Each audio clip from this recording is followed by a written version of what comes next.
Good evening. We are very glad to have you with us for this very special program.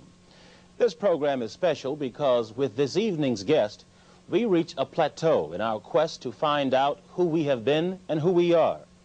Our guest is one of the leading anthropologists and Egyptologists in the world, Dr. Cheikh Anta Diop.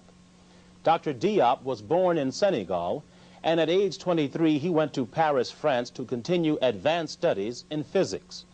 In 1966, the first World Black Festival of Arts and Culture, held in Dakar, Senegal, honored Dr. Diop and Dr. W.E.B. Du Bois as the scholars who exerted the greatest influence on black thought in the 20th century. Dr. Diop, who is also a linguist, is director of the Radiocarbon Laboratory at the Fundamental Institute of Black Africa at the University of Dakar in Senegal. In this first segment, Dr. Diop discusses the evolution of mankind. Aujourd'hui, la science sait de façon sûre que l'humanité a pris naissance en Afrique, sous la latitude du Kenya, dans cette région qui est à cheval sur le Kenya, l'Éthiopie et la Tanzanie. We are able to say scientifically today, to say with certainty that mankind was born in Africa on the latitude more or less of Kenya, and that area which comprises Kenya, Éthiopie, Ethiopia, and Tanzania. Et qui va même jusqu'en Afrique du Sud, suivant un axe nord-sud. And going on a north-south axis all the way south to South Africa. Or, une humanité qui est née sous une telle latitude au niveau de l'équateur n'aurait pas pu survivre si elle n'était pas pigmentée noire dès son apparition. So it's clear that any humanity that had its birth in that region could not have survived in an equatorial region without pigmentation. La nature ne crée rien au hasard et elle a protégé l'humanité qui est née sous l'équateur en Afrique par un écran de mélanine. C'est ce qui fait que les premiers hommes étaient nécessairement noirs tant qu'ils n'étaient pas encore sortis de l'Afrique. Nature doesn't do anything by chance, and it's for that reason that humanity, mankind that was born in a sub-equatorial region was given melanin to protect its skin. And it's for that reason that it is clear, it is certain that first man had to be a black man. C'est seulement quand cette humanité va sortir de l'Afrique pour aller peupler le reste de la Terre qu'elle va changer d'aspect suivant les régions géographiques et que les autres races vont apparaître. It is only after that race left Africa to people other parts of the world that had different climatic phenomena that man changed and became and took on different aspects, had a different look. Ces premiers hommes comprenaient en réalité 6 spécimens. L'humanité, la nature a créé 6 spécimens d'hommes avant d'arriver à l'homme que nous sommes aujourd'hui. Nature created 6 specimens of man before we got to man as we know him today. Les 3 premiers spécimens, je n'ai pas besoin de les nommer, n'ont pas atteint, dans l'état actuel de la recherche scientifique, un potentiel d'expansion leur permettant de sortir de l'Afrique. Donc, ils n'ont jamais été hors d'Afrique, dans l'état actuel des recherches. According to the scientific information that we have now, it appears that the first 3 of these species, which is not necessary to name, never acquired the potential or never arrived at the potential for exporting or leaving their own area. Non, n'ont jamais atteint un potentiel d'expansion pour sortir de l'Afrique. They never had the potential to expand and to leave Africa. Yes. Les 3 autres sont sortis de l'Afrique. 3 others did leave Africa. Le 4e et le 5e ont disparu. The 4th and the 5th of these species disappeared. Il ne reste que le 6e qui est l'homme que nous sommes.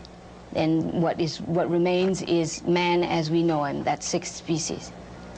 Le cinquième, c'est celui-là que j'ai projeté ici. Vous le voyez. Cet homme ressemble beaucoup à l'homme actuel, mais il n'est pas encore arrivé au stade de l'homme actuel. C'est le cinquième? C'est le cinquième. This is the fifth of these species, which, as you will see, resembles very much man as we know him today.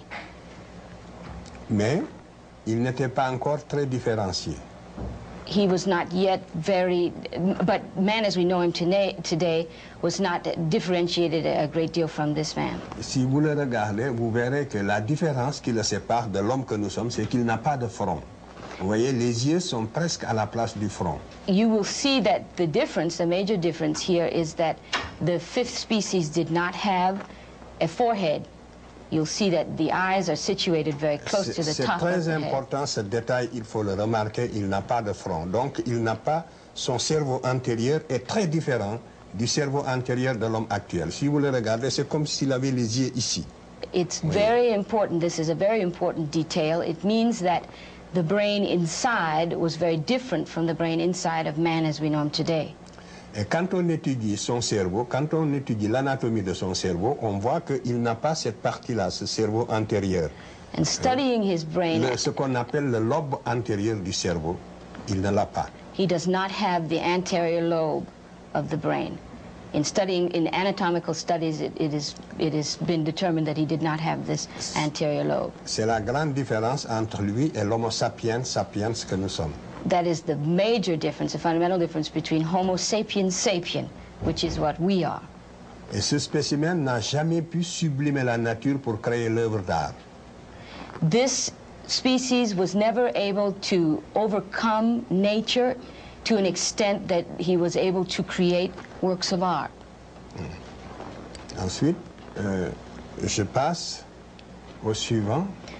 This next slide. Là, nous arrivons à l'homme comme vous et moi. C'est l'homme du milieu. And now we have the man in the middle is the man that we are.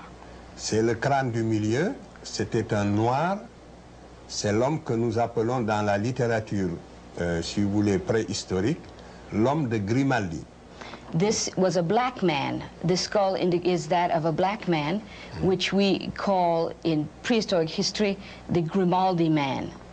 On sait que c'était un homme de morphologie noire. Quand on voit sa morphologie, on voit que c'était un noir. Vous voyez bien, la forme du visage est très typique. Et nous l'avons comparé avec un crâne d'Africain d'aujourd'hui. Le crâne de gauche, c'est un crâne de Malien que nous avons dans notre collection à Dakar, à l'IFAN. Et le crâne de droite, c'est le premier homme blanc qui apparaît sur la Terre, à la suite de la transformation de l'homme du milieu. You can see in looking at the skull in the middle that the morphology of this skull is very much that of blacks. That is the skull of modern man. To the left of it, we have the skull of modern African man. It is one of those that is in our collection at the University of Dakar. L'homme qui est à droite maintenant, on ne le verra que l'homme qui est au milieu est entré en Europe il y a 40 000 ans. 40,000 years ago, the man in the middle left Africa and went to Europe. Il va vivre en Europe de moins 40 000 ans à moins 20 000 ans, et c'est pendant cette période d'adaptation à un climat extrêmement froid qui est très différent du climat actuel. Parce que c'est pendant la dernière glaciation que la Terre a connue et qui a duré 100 000 ans. Il va donner naissance, donc par mutation et adaptation, au troisième crâne de droite qui est l'homme de Cro-Magnon. The skull at the extreme right of the screen is that of Cro-Magnon man. It was between 40 and 20